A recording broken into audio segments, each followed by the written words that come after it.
You have all these drivers, world-class drivers, all within a tenth of each other. The ones that can engineer their car better, like Mark did, are going to have an advantage over the other guys. A driver's job is get out of the car, report to the engineer, this is what the car is doing. Donohue would get out of the car and say, make that anti-roll bar stiffer or softer, change those springs, change the geometry. Sam, you win the Mark Donohue Award for... not shutting up, Ross. Yeah, he looks down and the front of the car is gone and his legs are just laying there in front of him. Eventually they get him off to some other hospital or some other surgeon who says, we got to do surgery on your leg right now. And he says, wait a minute. And he goes back to the track and he's in the truck looking at the car, trying to figure out what went wrong. What happened? Like, what kind of a person does that? Jeff, can I disagree with you? Sure. We don't disagree often, but I'm disagreeing with you. No, the engineering was slightly more important. I love that we just had both of you guys sitting here going, no, it's this milkshake that brings the boys to the yard. This is the correct answer. All right, so welcome to It's Not the Car. I'm Sam Smith. I'm one of your hosts. I'm a journalist and a club racer, and I drink entirely too much coffee. Ross, go. Who are you? I am Ross Bentley, and I like cars. And actually the people behind them. But I actually like coaching the people that are driving them. That's what I really like. Okay. You do that for a living. That's a good answer. Jeff, say things. Yes, I'm Jeff Brown, and I do some race car engineering and competition directoring, and just been around the sport a long time on the technical side and try to help people make their race cars go faster.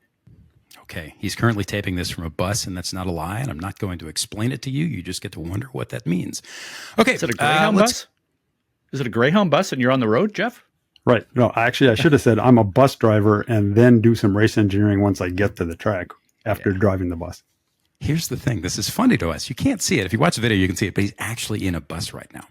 Okay, so let's get to it. We're going to try something different here. This is our monthly centerpiece episode. It's where we pull apart an epic racing story from the past. And the way we've done this so far, we've done two of these so far, is I kind of tell you the story in this rapid fire, multiple cups of coffee monologue where Ross and Jeff, pull the string on my back and I start yapping out the story bare bones quick as I can. And then we spend the rest of the episode diving down the rabbit hole of the tale and talking about why it's interesting. But today's story is a little different because we're talking about not a race or a day in history, but a period of several years and a period of intense development and intense change that in a lot of ways help define a lot of what is great about modern motorsport, while also kind of destroying and putting in the dustbin a lot of other things that could have been good about it. And at the center of all this, the center is a turbo Porsche death brick hyperspeed sled race car and some Germans not having any answers, and an American who's a famously very nice man who was also one hell of a driver and engineer. But most of all, he was possibly the first and very definitely the last person in history to truly effectively be both of those things at the highest levels of the sport in a way that was just non-pareil. And because this story took place over several years, we're going to take that little caffeinated monologue that I do and split it into two parts. The first part is going to be now at the beginning of the episode, and the second part is going to be about halfway through the episode. And if I really get too long, Mike, our producer, will cut this into 4 or 5 separate episodes, and then no one will listen, and I'll have crashed this podcast into the ground, and we'll all be very sad. But I don't think that's going to happen. Okay, so you guys ready for me to do this? Go. Okay. All right, so this story is rooted in the 1960s, but it happened in the 1970s. And the 1970s were, as everybody knows, just kind of a hangover from the 60s. And in that period, everyone did a lot of drugs and music and long hair, and all that stuff was somehow seen as very scary by certain people. The truth, of course, is that it wasn't scary. What those people should have been scared of, that was motorsport, because from 1960 to 1969, race cars everywhere had just grown faster and faster, just leaps and bounds never seen. Engine development had far outpaced the tracks and the safety equipment and 1,000 other things, handling and braking, and things got dangerous. And into this, we dumped the 917, a Porsche, a racing prototype, a sports car, long, low, wide thing. It was a race car. It looked like the love child of a 911 and a really sexy Schwabian doorstop. And it was unveiled and first raced in 1969. And at that point, it was around 1,760 pounds. It was 3 feet tall. It was 6 feet wide. The driver's feet were a couple of inches ahead of the front axle and protected by the car's frame, and the car's frame was aluminum tube. It looked like stitched together toothpicks. It made 520 horsepower from a 4.4-liter air-cooled flat 12 that looked like a bunch of 911 engine, mutated and made enormous. It could be geared for more than 200 miles an hour, which was fast then, and it's fast now, but it was really, really fast then. And that's 40 miles an hour faster in 1969 than the Indy 500 qualifying field was going.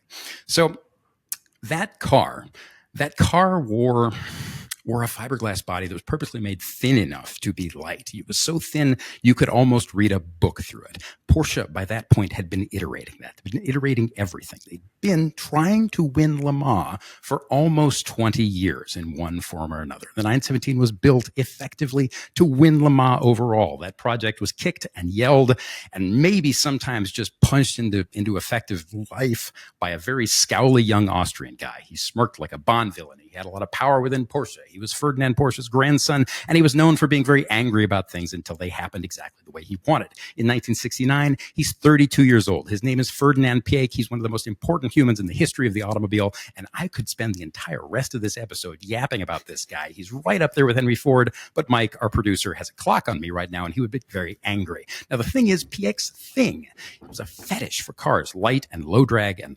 small and fast, and more engine, always more engine forever. And the 917 was the apex of that philosophy. It did not win Le Mans in 1969. That was its first year, but the car was a steamroller. They went to Le Mans that year. They were 21 hours in, leading the race overall. The nearest competitor was 50 miles behind. The gearbox came apart. The Austrian guy got angry. The next year, they won overall. They've done that 19 times since, but the car's story doesn't end there.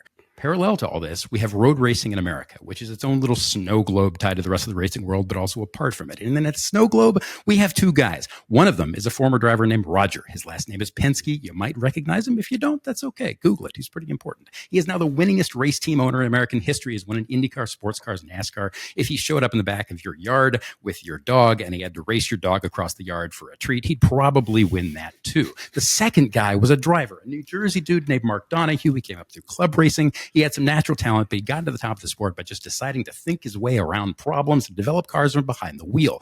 Like the trained engineer he was a mechanical engineer. He went to school for it. Nobody had ever looked at stuff the way he does. So here's the thing. By 1971, Roger and Mark, they worked together. They were known for winning almost everything. They'd won Daytona. They'd podiumed at Sebring. Mark had been named Indy Rookie of the Year. They dominated the Trans Am in a Camaro and a Javelin. And in 1972, Mark would win the Indy 500 because Roger is Roger. He saw what Porsche was doing with the 917. He calls them up. I want to race your cars, he says. I had this oil company sponsor. They like their race cars in blue and yellow. Wouldn't a Porsche prototype in blue and yellow look neat? But he gets the wrong guy on the phone, some Porsche person who has no idea who he is. That guy is like, who's the Bitburger are you? And our hero, he goes, well, okay, screw you. I've got my own friends.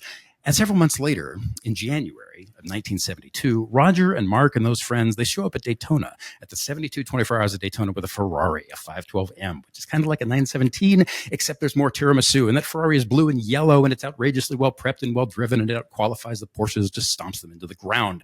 It is a thing the Germans are not used to. And the Germans are curious, which, as we know, is a fun thing for Germans to be. So the two groups start talking. And by the summer of 1971, Piëch and his brother and his mom, they're all Porsche blood and management. They want to talk. They meet Penske at Le Mans during the race. They agree to tackle this virtually unlimited North American racing series called the Canadian American Challenge Cup. Everybody called it the Can-Am for short. Rulebook there was basically just, hi, you like car? You build car. Wasn't so much a rule book as an instruction to not build a race car however you wanted. So Roger and Mark and the Germans, some of the greatest racing minds the world ever seen, well, they stared at the 917 for a second. That car was now even faster and stronger than it was in 1969. That thing had lapped certain road courses faster than Formula One cars. They looked at that 630 horsepower, 220 miles an hour, fiberglass shingle, flat 12, badass murder sled, and they decided that it had to be a whole hell of a lot faster. And that's when things got really interesting. But we'll come back to that. So, guys, talk to me about Roger and Mark. two Americans who changed the sport, and they changed the sport in the 60s in a couple of really significant ways. What is it about those guys that means something to you? The unfair advantage. And yes, so that book, The Unfair Advantage, written by Mark Donohue and Paul Van Valkenburg, basically, I think I don't know if they invented this idea of let's find the unfair advantage. And they did things that most other teams, other drivers, other team owners, engineers, mechanics, they did things. They took everything to the extreme. They went further. And they were, you could say to outsiders, to other teams, other drivers, it was unfair. But really, it was fair, kind of. Yeah, it was, to me, it was kind of like they were the first ones, Mark primarily, with Roger's blessing, were the first ones to take, before that, race engineering was kind of like what I like to call tribal knowledge. It's like, oh, when you go to Road America, you run this spring and you do this with your tire pressures. And then another guy tells another guy and another guy tells another guy within the teams. And it's just the tribe of mechanics and crew chiefs get together and they kind of, it just becomes known, right? Mark took it and actually applied real systematic engineering approach, A/B testing, ABA testing. Okay, we're going to gain our own knowledge. We're going to try this, and then we're going to go back to this, and then we're going to go back to the first one, and we're going to see which one works. Then when we see which one works, we're going to try to understand why. Because if we understand why that worked, then we can make the leap to the next step and the next step. And he applied real engineering, things like, how does this go around the corner faster? Well, it feels like it. That's the old way. The new way was we're going to build a skid pad. We're going to run it around this circle. We know the dimension of the circle. We know the time it takes. We know exactly how many G's we're pulling, and we'll make a change to the car and we'll run it around again and see if it pulls more G's. That means it's handling better. So his whole thing was a systematic engineering approach that hadn't really been used in the past and has now been, from that point on, carried to its extreme with CFD and simulation. But he basically brought that to race car engineering. Actually, Jeff, the thing that I find interesting and spend a little time kind of going back and rereading The Unfair Advantage about for the 27th time. It's really interesting to see that how Donohue and the whole team and everything took that engineering approach. But there was also a little bit of, well, let's go and do this. And if it breaks, we got to go back and redesign it. And so there was, now, I mean, what's it called? Finite analysis or whatever it is. Finite element analysis. Yeah. Yeah. They would figure out how strong or stiff some part needed to be. And that's what would get designed. And that's what got built.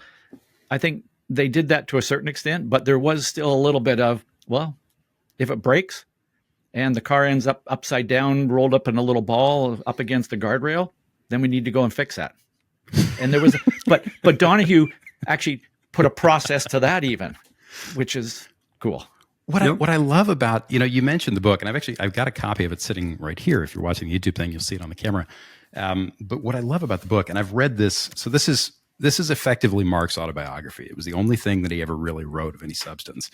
And it goes through, it's his autobiography in a race car. So it starts when he's hill climbing, I think his daily driver Corvette, and ends right up at basically the year he died. He died in 1975 after a pretty awful crash that he initially walked away from and ended up having kind of brain hemorrhage issues from. But when he died, the book goes right up until that point, and it's his life as seen through the race cars that he drove and the experiences he had and how those cars changed him and changed his thinking and the people that he worked with. But one of the really cool things about it for me is that, you read this thing, and this guy who has this massive resume, one of the greatest resumes of his era. He was a household name in car circles, certainly. I mean, he wasn't necessarily the kind of household name that grandmothers knew, period, but he was a big deal, and he had this massive resume, and he was still insecure about it. And it's in the title of the book.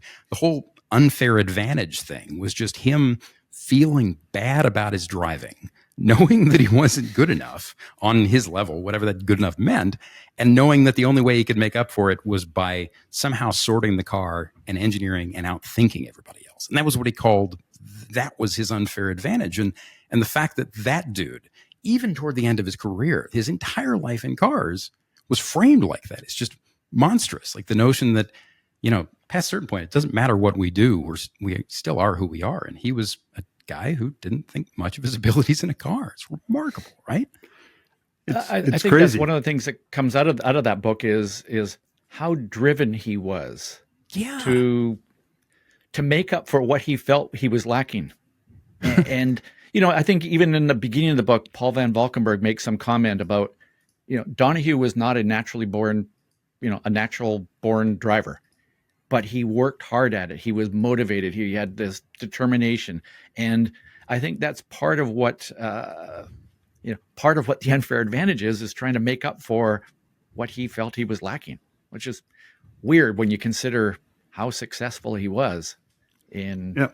I mean, again, it's the things that he brought at that point, which are now common in racing. I talked about the engineering thing of it, the drivers working with their engineers or trying to understand the technical aspects of engineering is what they learned and what has been passed down from Mark Donohue, right?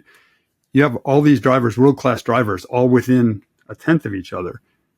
The ones that can engineer their car better, like Mark did, are going to have an advantage over the other guys.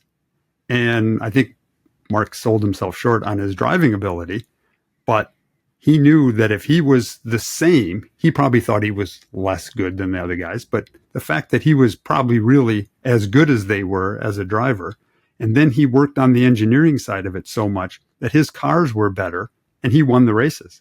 And nobody says, well, here's your trophy for best engineering and here's another trophy for best driving. No, they just give one trophy to the guy who's the best. He doesn't care what the mix is as long as he's standing there with the big trophy at the end of the weekend.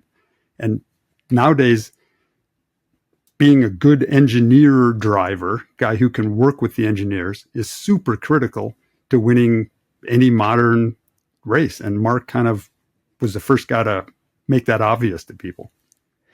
And Jeff, I think one of the things I remember, one of the stories about Donohue was he's working with the German engineers, and I think it's when they were testing the car initially in Germany, and he'd get out of the car and he tells the mechanics, you need to change this, do this, do this. And the German engineer got upset. And it's like, you're doing my job for me. And Jeff, I think you've had drivers who have done that. Typically, a driver's job is get out of the car, report to the engineer, this is what the car is doing. And then the engineer interprets that and makes a decision on what's going on. Donohue would get out of the car and say, make that anti-roll bar stiffer or stoffer, change those springs, change the geometry. So there are not many drivers who I think had the level of knowledge that Donohue had. And I will say, had the confidence to then go, this is what we're doing to the car. Right. I've had a few drivers that it can be good or bad, right?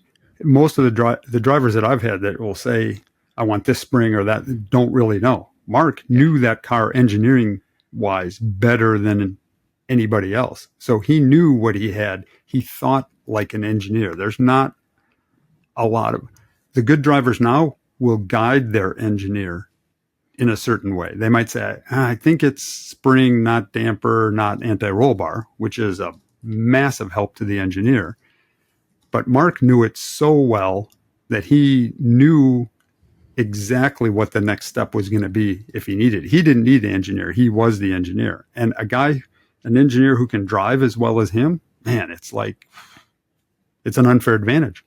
I got to say, being in the car and thinking about, I got to go a little quicker here. I got to work on my brake release here. I got to turn in here. I got to look further ahead. I got to carry more speed here, all that kind of stuff. And at the same time going, what does the car need? Does it need a little more rear grip here? Do I want it to be a little more responsive on the corner entry? All of those kinds of things. I don't know how big his brain was, but I don't know how he managed to do all of that at one time. What I find amazing about all of this is that it's very easy to look back in hindsight and say, well, of course A leads to B, and this is obvious. And why wouldn't you drive around on a skid pad and outside of a racetrack and see how the car handles in the steady state? Why wouldn't you log data or even just take measurements and lap times and sector times and start pulling things apart, but to go faster? But at that point, people did it, but it hadn't been systemized. And it hadn't been systemized because, if you remember, right, like 20 years after the war at this point, we're a couple of decades beyond the end of World War II. And in that period where everything was changing so fast, what's remarkable about what Donohue figured out how to do, he came up through the SCCA, he won a couple of championships. He won a B production championship in a Mustang. But he was absolutely not dominant, but absolutely determined every single time he got in a race car to try and learn something, figure something out. And that played all the way through to what he started doing in the Trans Am. Famously, they ran these Camaros that just gotten faster and faster and faster every weekend, to the point where they're effectively what everybody thinks of when they think of that series in the late 60s and the early 70s was Donohue and a Sunoco Camaro and Roger Penske. And they set the mold for how people run race teams. And part of what's so cool is that Penske looked at the guy. Penske pulled him out of not near obscurity, but kind of near obscurity in the mid 60s and stuck him in a car. And he saw what the dude can do mentally, not just driving, and he let him do it. He just gave him the freedom to do it. And that's indicative of the system where it sat, motorsport in general, but also indicative of like that guy and his ability. He had that Carroll Shelby ability that I don't want to say Bernie Eccleston because gross, but there's so many people in motorsport who their main skill is in spotting potential and then giving it the ability and the resources to run. And that's so telling, and that's part of the mold, right? I mean, Jeff, how modern race teams they live or die on that, right? If you don't figure out what somebody's strength is and let them go in that direction, you spin wheels, right? Yeah, I mean, there are some race teams, most successful race teams now are what I call engineering driven race teams. There are some that are marketing driven. There are some that are have a good time driven. There's some, to be successful now at a high level, you have to be an engineering driven team.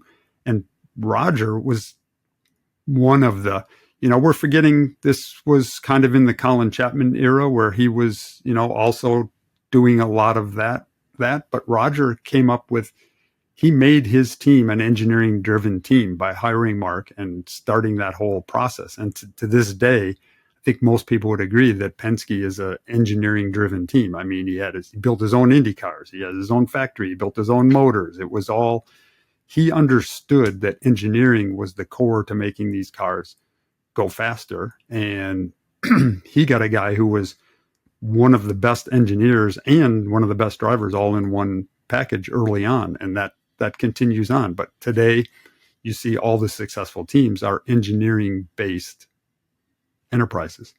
And I'll add to that is you think about the combination of Roger Penske and Mark Donohue. Here's two people who are incredibly driven, like stupidly crazy driven. And you put them together and magic happens. And you think about other combinations like that. You mentioned, Jeff, you mentioned Colin Chapman, Lotus founder, who, when Jimmy Clark was driving for Chapman, that was a special pairing.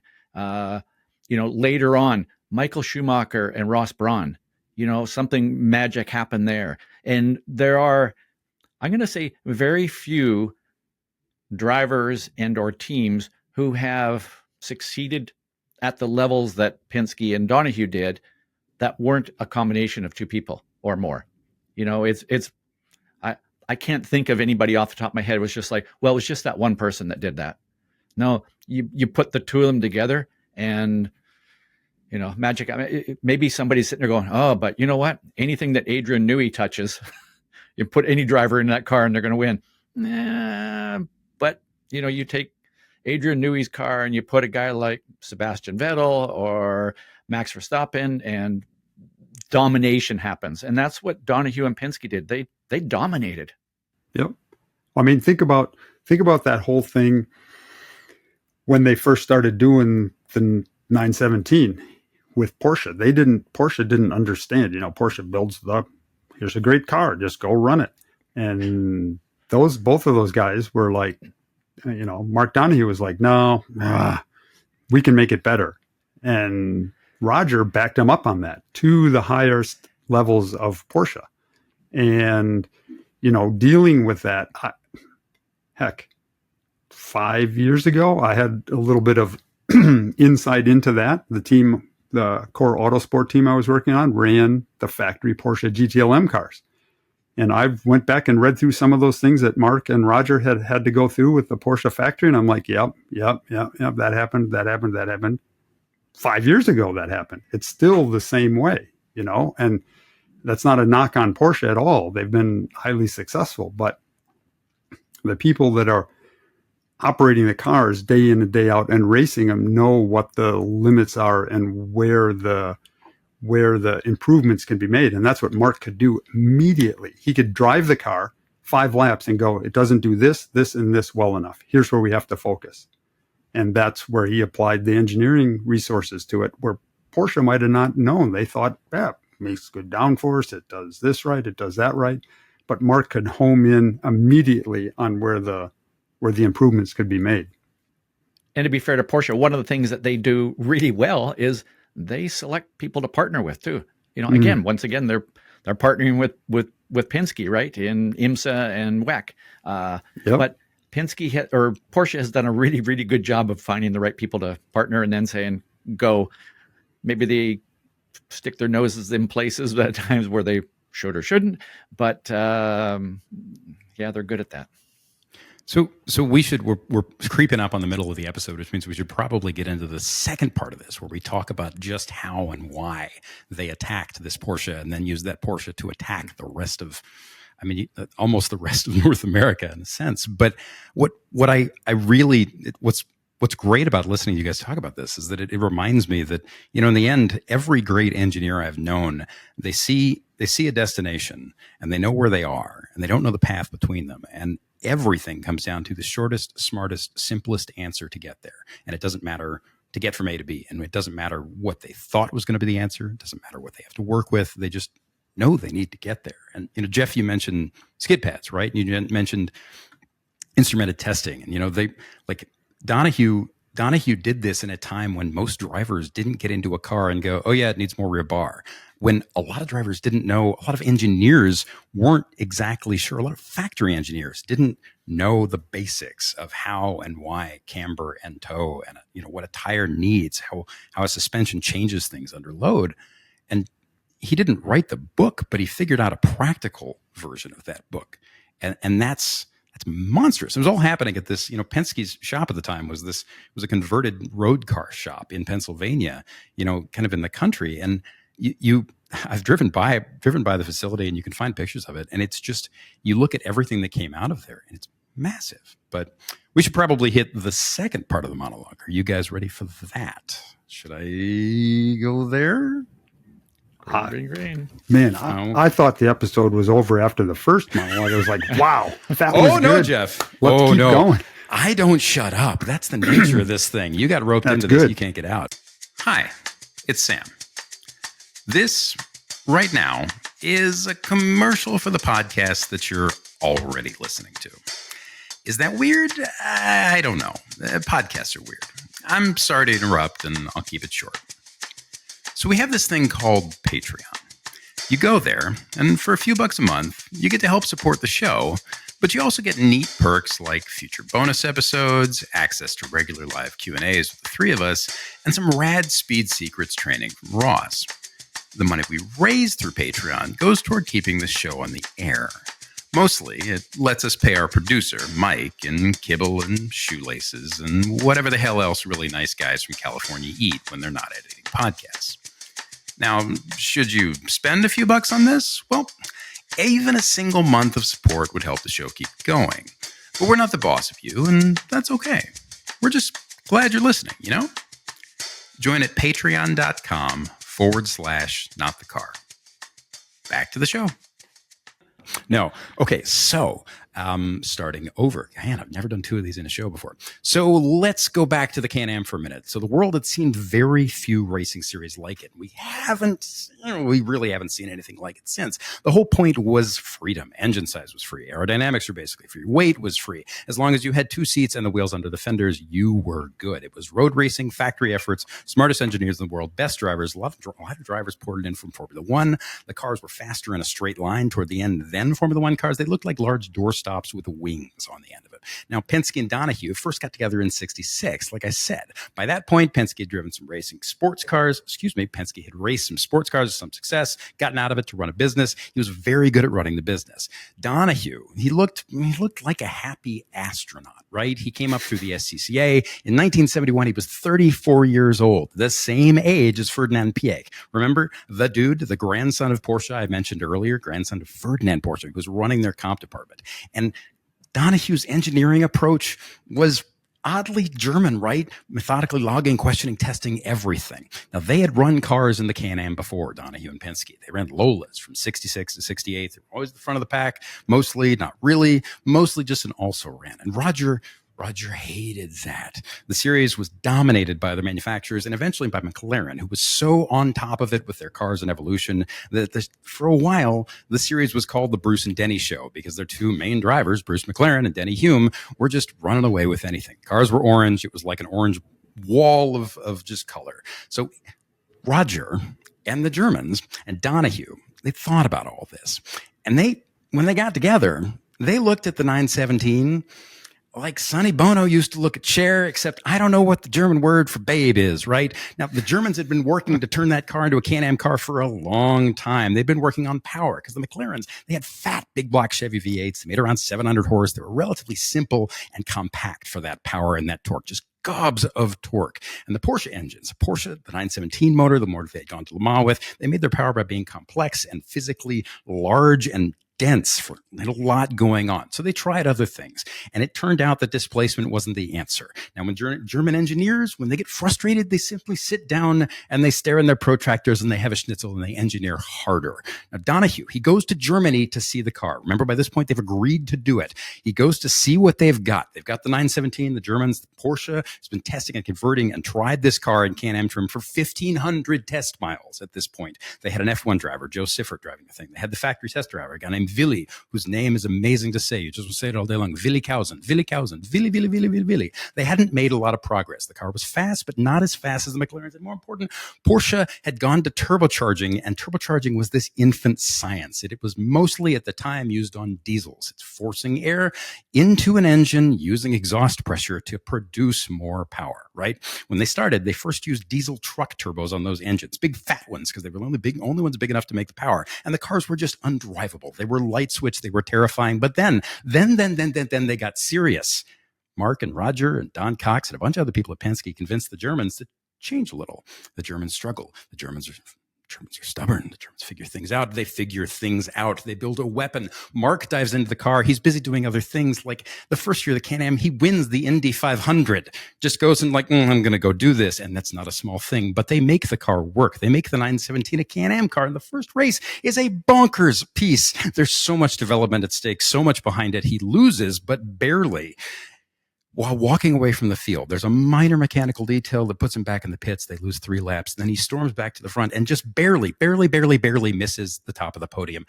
They go testing after that. This is after the first race of the first season they've tried with this thing. Porsche's like, yeah, hello, you're doing a good job. Have some schnitzel. There's a crash in testing. Donohue's in it. The car comes apart. It rolls. It just tears itself to pieces. A bodywork fastener in the back. It's loose. Rear clam comes off. The thing just yard sails all over the back straight of Road Atlanta. He ends up in a cast. His knee is screwed up. He has to spend the rest of the season in the pits watching as a very talented man named George drives his baby. George is 4 years older than Mark. He wins. He wins some more. He wins the championship going away. They keep going. Mark gets back in the cockpit. The car's made faster the next year. It's redeveloped. The McLarens fall off and become irrelevant. They don't have a hope. Porsche sells customer cars. The cars keeps getting faster and faster. And then they sold last year's 917 to customers. And suddenly you couldn't win the Can-Am without one. And then by the end, the thing is making 1,500 horse in the dyno at 2 bar a boost and more than 1,100 horse in race trim. It's 1,870 pounds. And the engine is 620 pounds of that. This science experiment, there are wings. It makes as much downforce as its own weight. In 1973, it's this limit pushing science experiment, and then it's over. The series is dead. The car was too much. The oil crisis was happening. They were too good. Mark died a few years later, but not before going and running and setting a top speed record, a closed course top speed record at Talladega and the thing.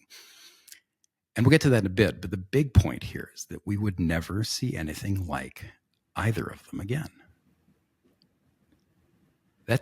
That took a lot out of me to do 2 of those in one episode. So, Sam, yeah, you win the Mark Donohue Award for not shutting up, Ross. Yeah, there. That was like a 917. Yeah, that was good. I like that. I could listen to those all day. Oh man, I would have a heart attack all day.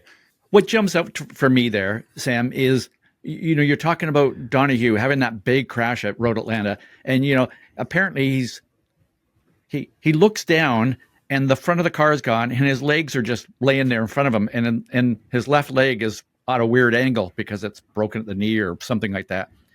They load him in a car and take him to the nearest hospital in Gainesville. He is trying to get back to the track to drive the car again, and eventually they get him off to some other hospital or some other surgeon who says, we got to do surgery on your leg right now. And he says, wait a minute. And he goes back to the track and he's in the truck looking at the car, trying to figure out what went wrong. What happened? Like, what kind of a person does that? I mean, the knee jerk is a terrible person who's clearly obsessed and has a lot of mental problems. And yet there's a very large voice in my head that said, yeah, why wouldn't you? What are you going to do? Sit at the hospital? Race car? God, you were talking earlier about them showing up in Germany. And there's this story that is so much a part of Mark and so much a part of the book that, that book is, I'm sitting here holding it. This book is probably an inch thick. It's, what is it? Like 330 pages. And this story, more than anything else in there, screams Mark to me, right? Forgive me, because I just told a giant story, but I can't shut up about this. It's great. So I know you guys have heard this. Mike, our producer, probably hasn't heard it. So maybe Mike and 2 people out in the world will be like, man, Sam, it's good you didn't shut up, but they're rare. So they show up in Germany. They show up at the test track in Weissach, which has just been built. There's, a skid pad and a larger skid pad and a road course and these big facilities. Porsche's just kind of grooving into money. They just won Le Mans in 1970. There's this big party for the famous American driver. Everybody's drinking and they're meeting the dude. And, everyone gets, depending on which account you read, some degree of ripped. And the next day, there's this, late in the morning, there's this lunch and photo session at the test track. And the PAs are there, and Dr. Porsche is there, and the press is there, and like wives, dogs, and kids, and dogs' kids, and kids' dogs. And they ask Mark to put on his Nomex and get in the car for photography. Probably wouldn't have been Nomex then, would it? And so he does, and he's massively hungover. And he goes out and he drives around and he toots around for the cameras, and the thing's a mess. It's darting around and weaving at 150 miles an hour. He has to jam his legs into the wheel to keep the thing in a straight line. He's like really difficult to shift. The gate wasn't defined. There's massive on-off lag, and it made 700 horsepower, whatever the hell it was. And he comes in and he's just like, oh God, thank God that's over. And it was this 7, 8/10 lap, whatever it was, 9/10 lap. And they're all concerned, and they go after him, and they're like, hey, Donohue, what is the problem? You are 53 seconds a lap. The record for this car is 51.5 seconds. What do you think is wrong? And he's mortified. And he's like, oh, God, they wanted a show. And so he looks around, he kind of stalls for time. And he goes, adjust the throttle pedal and also say an incantation, and I would like a coffee. And can you research the capital of Bavaria for me? And he goes out, he spends time sitting there while they're doing all this just to get himself, because he asked for the time, just to get himself back in the right headspace, because he knew it was going to be hellish. And so he gets back in the car, goes out and he rips around. And he comes back in, the chief engineer, a guy I ended up working with through the whole thing, his one contact, Penske's one contact, was doing him helmet Flegl, who's rad, just an amazing person in this piece of history. And Flegel's like, well, what do you think? And he's like, well, I wouldn't have done it like this. And, walks around the car and it's like, well, what if we change this and change this? And Ross, this is that moment you were talking about where like Flegel's hopping mad. He's like, we're the driver. Drivers don't do this. And what are you doing? And they make changes because Flegel's German and he's an engineer. And his whole thing was like, well, end result, I guess. And he wanted some more bar and some wing and toe in the front or whatever. And he goes back out. He's just instantly under the track record. And everyone is happy, but Flegl is just hardcore pissed because they had spent 1,500 miles of testing to get the car to that point. And in a few laps, Donahue rips off another, what did I say? Second and a half, just out of nowhere. I mean, that's the fact that he's there and he's hung over and he could have just been like, yeah, we'll work on it. But no, he was like, okay. Oh God. Yeah. And did it. Sorry, that was almost another monologue. I just think it's so cool. Right? I mean, it says so much about the guy. Now I shut up and you guys talk. That's how radio works. Well, I think what's cool is you ended up being around, he ended up being around a bunch of racers, right? And eventually they got to the point where they're like, all right, well, we don't really care too much whether it was our idea or not. As long as it's faster, we'll go with that. Right. This guy, he drives, and the guy paying for it said that we should listen to him. Roger Penske, some American guy, paid for these cars. And this driver guy, wow, every time we do what he says, it goes faster. So then it seemed like they all pretty much got on board and just like, heck yeah, this is working. We'll just roll with it. How common is it in modern motorsport? Because everything's still results driven. It has to be, right? It always has been. But how common is it to meet engineers who just don't change heading when things seem to be pointing, when the wind changes, right? Do you still meet people at your level and do you still know people who can't re-vector their thinking? Or is that just, there's no room for it? No, they're not employed. Those people for like 12 minutes and then you never see them in the paddock again. It's because you can't. You don't Jeff, care. They are employed. They're flipping burgers at McDonald's. Right, exactly. Right. And re-engineering how you flip the burger. Right. Yeah. They are not in the paddock. You can't. A friend of mine always said, when you're faced with some evidence of why something works or why something doesn't work, you don't really need to know why right then.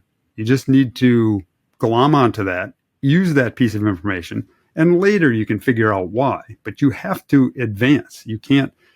No, you would never. It just doesn't happen anymore because those guys, you start finishing last immediately, and so you have to embrace that, and you have to take the ideas from wherever you can get them. Some of the best ideas I've had that have worked good on race engineering cars have come from my second and third mechanics. They're working on the thing. They're like, why do they design this thing like this? And I'm like, I don't know what's wrong with it. Well, I'm like, oh, that's a great idea. Yeah. Why do they do that? And then you make it better. And that's all, that's all Mark did. We've talked about it on this podcast a lot, ask questions, right? And he asked Porsche a ton of questions. And sometimes when they don't have an answer, well, that's just the way we always do it. Boom. You go, well, that's not right. And then he looked into it. And that's how that car got better and better and better. And, again, I'll go back to it. I'm not saying he invented it, but he brought that approach, the modern approach. He started the modern approach to race car development, for sure in America. And there may have been some parallels in, at Lotus and places like that. But man, that's the way it's done today. He designed that basic system. I wonder who did the original design for the 917 at Porsche. Did they come from a purely engineering theoretical perspective? Did they come from we engineered road cars? Did they come from building race cars. Like, you know, at that time, I mean, up until that 917 came along, Sam, as you mentioned, the McLarens dominated the Bruce and Denny show. And you think about the McLarens, they were kind of almost the opposite of Porsche. It was like the classic British kit car kind of a thing. But it was just very simple and really well done. And apparently, eventually, at one point, Donohue got a McLaren, shipped it to Porsche in Germany, and the Porsche engineers took it apart and poked around. And apparently, what was it? They opened up the monocoque chassis looking for the tubes inside. Right. Yeah. Right. Yeah. It's like, wow. Yeah. Couldn't be strong enough. Yeah. Yeah. So, you know, those were almost as far away, you know, sort of different design philosophies as you can get. And then you get Donohue coming along and taking at Porsche and knowing what he knew about McLarens and Lolas and stuff like that, kind of merging all those things. And yeah. Yeah, Jeff, imagine, you know, you've got 3 different race cars, and now you're going to try to merge them together and figure out what's the best out of it. And that's what Donohue did. What's remarkable here too is that, you know, you mentioned, okay, so Porsche, I should know who designed 917, but I do not. Somebody will probably write in and tell us, or we could Google it after the show. But what's remarkable about it is that, you know, the company operated in motorsport, in its motorsport department, you know, which was very, very small. It was a handful of people. You know, GM at the time might have been hundreds of people focusing on some aspect of performance. And Porsche was literally, you know, there might have been 5 or 6 guys assigned to the 917 program who really were deeply buried in it full time. You know, one of their prestige things. But every aspect of how that company worked was still driven by the same stuff that drives any race team anywhere. And that's, you know, what needs to be done and how and why do we do it. But what gets me is the fact that, you know, at the time it was still so bifurcated and still so, or the whole world of racing was still so in pieces. You know, there's a quote from Don Cox, one of Penske's guys, who talks about going over there and asking Flegl if, you know, asking Flegl what they were doing for aerodynamics. And, you know, the rest of the world at that point was focused on how do we wing better. And Flegl looks at him as like, wings are for airplanes. We don't believe in that, because everything PA had pushed them toward was Le Mans, and all they thought about there was low drag and, you know, maximizing stability, and nothing that took off top speed. And just the fact that could be both tied into the rest of the world, that little chunk of people in Germany, but also in a bubble, and they were still doing they were still working the problem the way anybody does. It's just really cool. I mean, that you talk about the aerodynamics, Sam. Going back and reading through the Unfair Advantage about the 917 development, I think the thing that's interesting is back to Mark again. He was one. I mean, he felt, and he didn't even know what to call it back then, because I went back and read this part of the book and I went, oh yeah, I know what that is. You know, I know because it's 40 or whatever years later, and I'm like, It's not because I'm smart. It's because we all know, because of Mark's early work, what that is. But he used to say when they were on the high-speed skid pad, which again is brilliant, right? I mean, okay, you have a low-speed skid pad, but we want to test aerodynamics. How do you do that? Well, you built a giant skid pad and you go fast around it, and you start to understand the center of pressure and things like that. Well, he said that the front of the car, the biggest problem they had wasn't a bigger wing at the back or anything like that, is the front of the car kept on trying. It felt like it was grabbing at the ground, which is, I mean, it's the splitter's the problem. I know that now because it's 40 years later, but they had a big flat splitter in the front, a big flat front floor, and it would suck the car down. And then it would get too close to the ground and the air underneath it would stall and the front would pop up. Precisely what the Formula One cars had 2 years ago in 2022. Exactly the same problem that Mark had already encountered in this car in 1972 or 3. And so he was already working on that kind of stuff, trying to figure it out. And apparently they just raised the ride height, which is what you do. And I've had to do in cars as recently as the 90s. But now they build proper splitters that are shaped the right way and can figure it all out. But he was confronted with exactly the same things the rules of physics haven't changed between 1973 and now. He was just the first one to go fast enough and make enough downforce from the car to really start to encounter these things. Ross, how do you think? So, I reread Unfair before we sat down to tape this, and poured through a couple of other books, and was just struck by, because there are a bunch of different ways you can read that book. You can look through it as, oh, this is just a story of a guy's life, or you can look through it as, this is how part of how modern race engineering evolved, and then you can look through it as like, oh, how old the car work, and there's so much in there on each of those chunks. But I this last time I ended up reading it as just kind of a journal of a guy who was changing how he thought at the wheel. And you watch the dude, he started in 1950s Corvettes and ends up in what is literally the most powerful road racing thing anybody has closed wheel road racing thing anybody's come up with. And toward the end was just comfortable with it. And, he talks about, what was it, the very last race when they just walked away with the season, the series almost over in 73.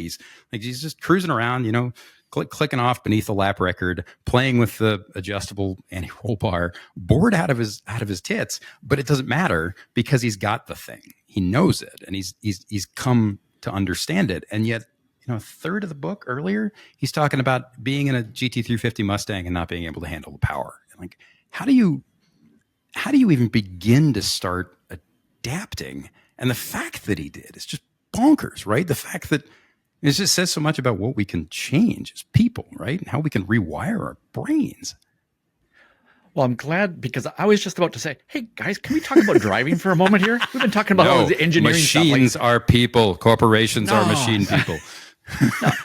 And by the way, if anybody listening to this thing, if you take away anything from this show, it is go get a copy of Unfair Advantage and read that book. If you've read it before, go read it again, because the insights into that, what Donahue did, it's fascinating. And, I want to go back to what Paul van Valkenburg, who was an engineer who co-wrote the book with him, said in the very beginning, in the introduction of the book, where he said that Donahue was not a great natural-born driver.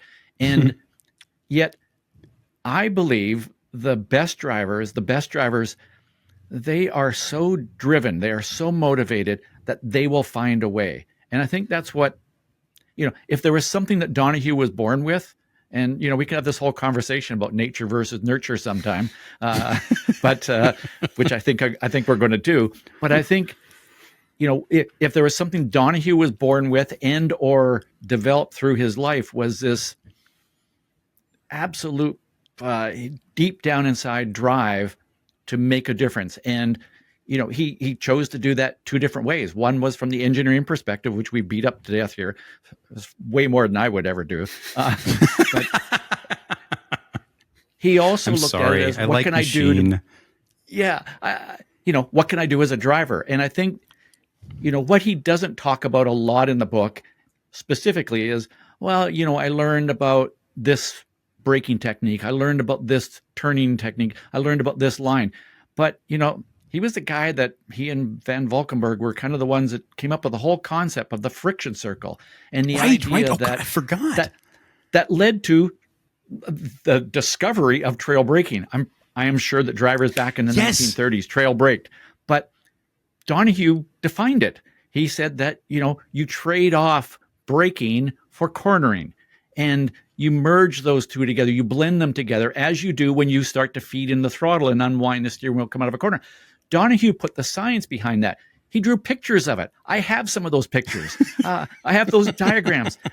And so he was engineering his driving at the same time he was engineering the car. And I think that's another thing that just separated him from so many other drivers. And I'm going to say that he was one of the biggest contributors to how we look at driving today as well. Drivers do things today, and the reason they're doing it is because Mark Donahue said to do it.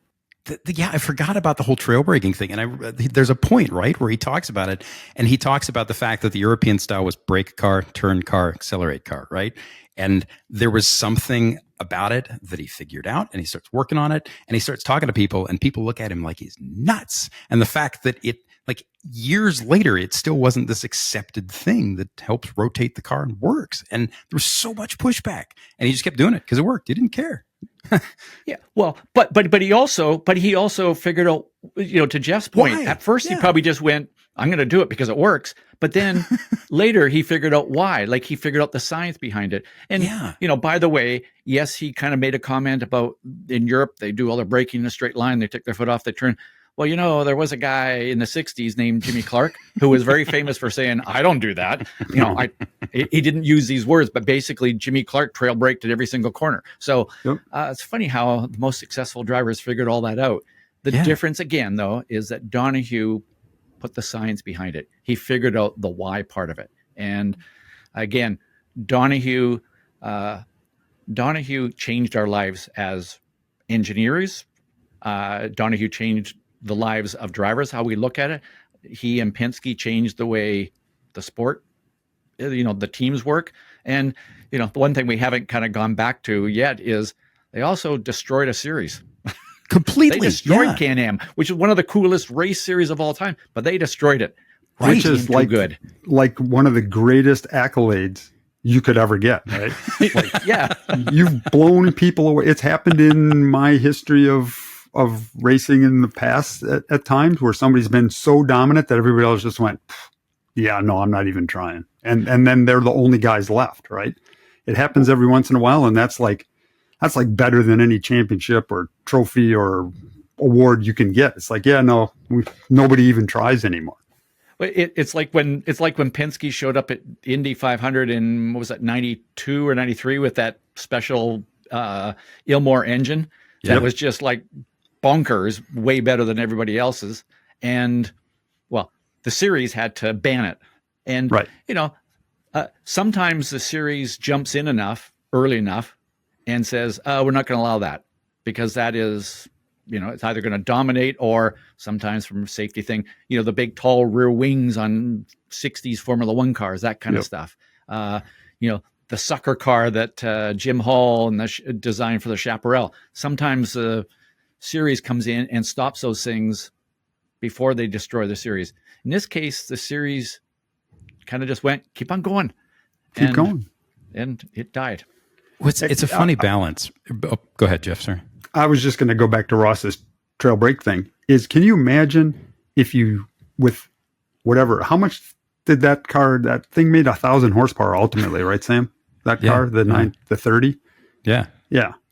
So can you imagine 1,000 horsepower? The aerodynamics on top of the car were okay, really draggy, but made a lot of downforce when you have a wing the size of the transporter. It was a Piper wing. It was a Cessna wing. It was just plopped on the back of the thing. It was nuts. I mean, that, again, really draggy, and the shape's really draggy, but with 1,000 horsepower, who really cares? Right. And with an underwing with a floor that's flat, because they didn't really understand that. If you didn't trail brake that thing into the corner, man, I don't know how you have to balance all of that weight, and the CG wasn't exactly low and everything, and get that thing to balance right into the corner. I mean, I don't know how you drive it without trail braking, right, Ross? For sure. I mean, there's no way you could get that car to turn. By the way, somewhere in that book, Donohue says to the Porsche engineers, we should put a lock differential in the car. That's right. Yeah. And maybe good, maybe bad. I don't know what, but the Porsche engineer said no. Imagine that car with all that downforce in the back and all that driving that thing forward. If it had a locker in the thing, you'd never, it'd be a drag car. You'd never get the thing to turn. So yeah, I think that's why Donohue changed driving, because he had to figure out a way. How do I get this monster to turn now? You talked, Ross, about how the series kind of came apart, and I think it's important here that we don't lionize the guy. This isn't a hagiography. He was a very human person, and a very human person. Way to go, Smith. You use words a lot. So when he got out of the Can-Am, he's semi-retired from driving, and then he'd always wanted to take a stab at Formula One, and he ended up getting a chance at it. And he really struggled with it. And he talks about it, and I think Flegl at one point writes about it. He's talking about how he hadn't really learned to cope with delicate cars, and he wasn't really a fan of things being unstable, which, all the Europeans, they'd come up in cars that didn't have anywhere near as much horsepower as he was used to. And the stuff was dialed to work differently, which really just says a lot about, as a side rail, says a lot about a 1100 horsepower Porsche with, tires the size of my desk, that he wasn't a fan of unstable things, and he made that thing, dialed the thing to be stable and healthy, and everything you've ever read ever since says Can-Am cars are big evil bastards. But why? What do you think it is about how we're wired that a person can be so adaptable and then get to a point where they just can't make that extra leap? I mean, he talks about in the book, he's talking about in other things. Like, Formula One drove him nuts. It didn't work. He couldn't figure it out. So, one of the things that I can remember in my 27 reads of The Unfair Advantages and other things that I've read and heard about Mark Donohue is he was, I think you mentioned in the very beginning, he was insecure in himself. Yeah. He was not and I believe there's a lot of drivers who are super successful, but they're a little more insecure than you would ever think. Sometimes I look at Lewis Hamilton and go, why is a guy who's 36 years old still trying to do what he's trying to do? It's like he's still got to prove himself to himself. And I think Donahue was very much that way. He talked about times where if he wasn't standing at the top of the podium, he was a failure and everybody was going to forget about him. And there was that kind of weird fear of being left out or being forgotten. And that's that insecurity, I think. And I would say there's a lot of really successful people in this world, in history, who have been successful because of that. Was a guy like Steve Jobs, going away from motorsport here, but there's a guy like that's the first person that comes to mind. I think it was his insecurities that actually drove him to do the things that he did, good and bad. To work that hard. I mean, Tom Brady is famous for that. Chip on his shoulder, drafted 199th. Nobody believes in me. Yeah, I know I got 6 Super Bowl rings, but I don't think they believe in me yet. Yeah, I don't have 7. That was Donahue 7 too. Is where I become important. I'm just a junior Tom Brady. So have you guys met? I mean, you guys, I've met a good amount of pro drivers and worked with a handful of them, but you guys have literally met hundreds. How common is that blend? Because there's that whole thing where athletes need to have just an almost unfathomable amount of confidence in order to do what they do. But how common is that? Is it to have that kind of river of insecurity under the bottom of it? I think they all do to some extent, but it's a balance. And you're right. There's this massive amount of confidence, but the confidence is I can do this, but I have to do it because I'm not secure over here. I think there's a thread of that in every single world champion, Indy 500, you name it. There's a thread of that goes through every single one of them. It's what's the term of something being paranoid. Like you need to be always feeling like, oh man, Donahue in this last year was kind of like, they're catching me. Like he's looking over his shoulder, but that's what drove him. And that's what drives the best is somebody's close to me. I gotta, whether it's in lap times or whatever, but somebody's going to take my seat if I don't do this. So you know what? I'm just going to flat that corner and see what happens. I see drivers. They're either trying to prove it to themselves or to somebody else, the general public, another team owner, their other drivers, but there's a motivation to prove to them that they're the best. And maybe a guy like Donahue had to prove it to himself more than anybody else, because he was like, well, I had that insecurity. Am I really any good? Oh, okay. I guess I won that race. I am okay. Yeah. Sam, can I throw in just like a little personal thing here? So when I was racing prototypes in IMSA, I was racing for a team and we had a good car, not the best engine. I spent a lot of time qualifying 5th, 6th, 7th. But in almost every race, I got to the front in the first lap or two. And I started to believe deep down inside that I was really good at race starts. And my cue, my mental trigger for making that happen was watch this. And Jeff, to your point, as you said that, I'm going, yeah, that's kind of me. Like there was a point where it's just like, okay, everybody, watch this. I'm going to show you something that you weren't expecting. I think, forgive me, because I think I've mentioned this in the show before, but I had that voice in my head very briefly, and every time when I was younger, and every time that happened, I was right before things went terribly wrong.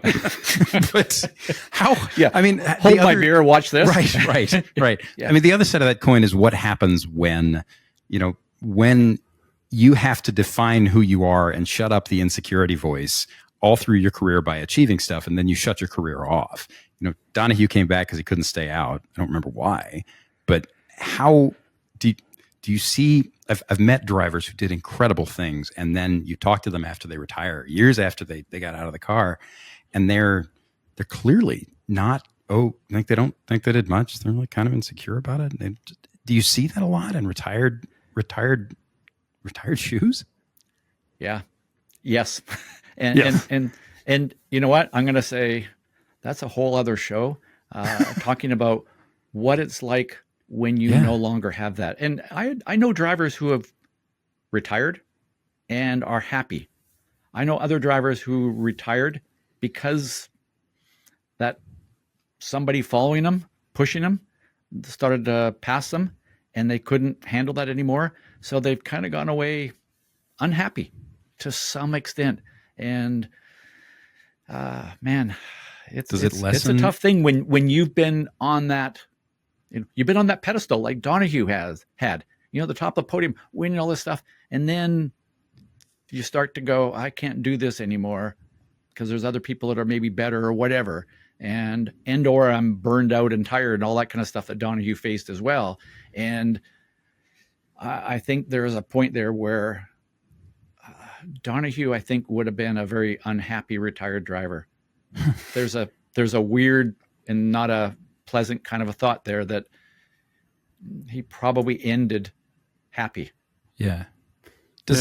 Jeff, does it, I mean, there's a little line that goes something like, every car designer has one great car in them, and they draw it over and over and over and over again, which is, partly why, certain designers in the business have famously jumped companies, and they turn out the new 2010, whatever it is. And you're like, that's the same thing you drew at Aston Martin 10 years ago.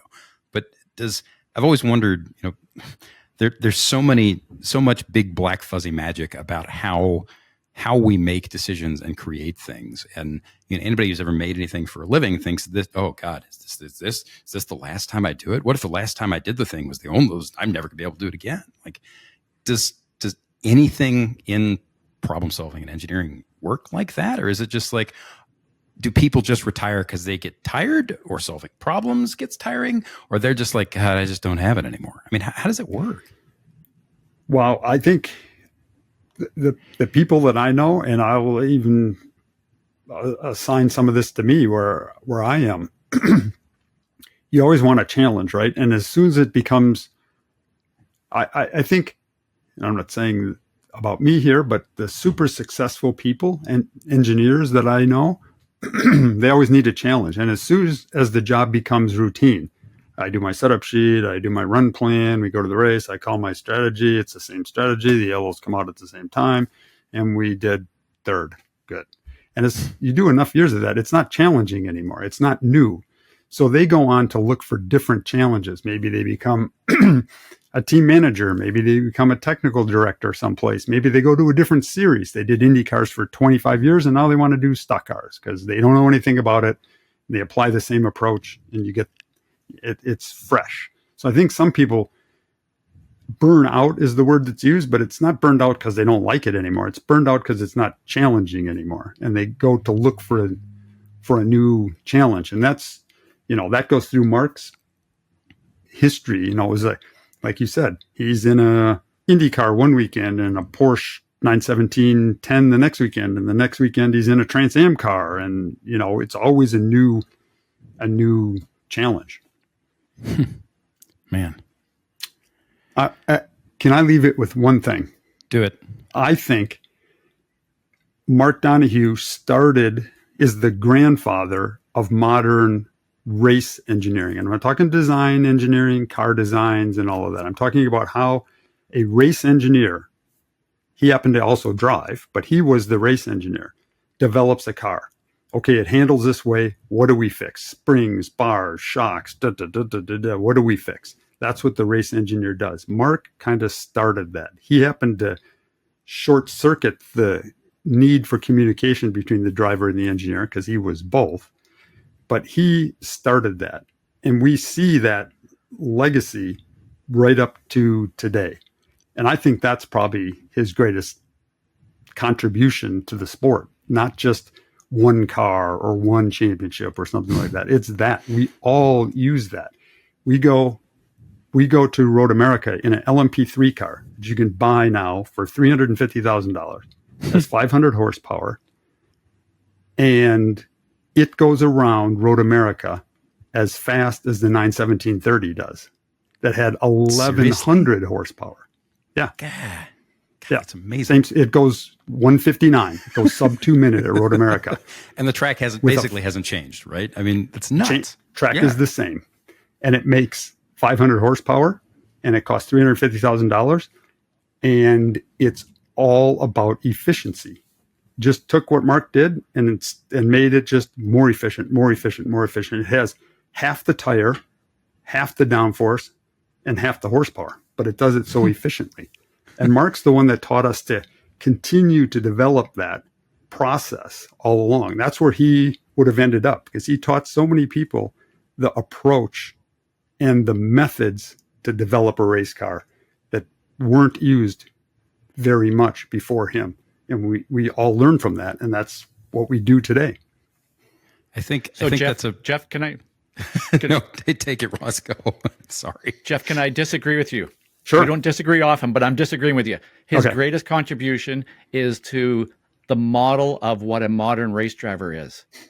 He took the, there's the Fangios, there's the Jimmy Clark, there's the Ayrton Senna that were just popped out of the womb, great race drivers, all this natural talent. Mark Donohue, whatever, he popped out with something, but he worked at his craft. He worked at his skill and of developing his skills. He worked at that part of it. He understood what it took to drive faster. He figured that out, and he became the model of how a modern driver, look at what Colin does when he's working with a team and the engineer. He works with them to develop that car. That's what a modern driver does. Donohue did that decades before what drivers today do.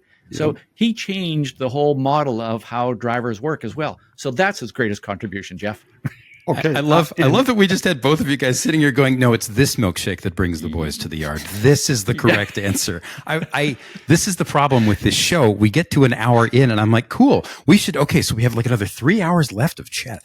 So right. I'm going to go out on a limb and say that the coolest thing about all of this for me is that it's this crux moment in history where so many lessons about how we needed to think and how what we were doing didn't work.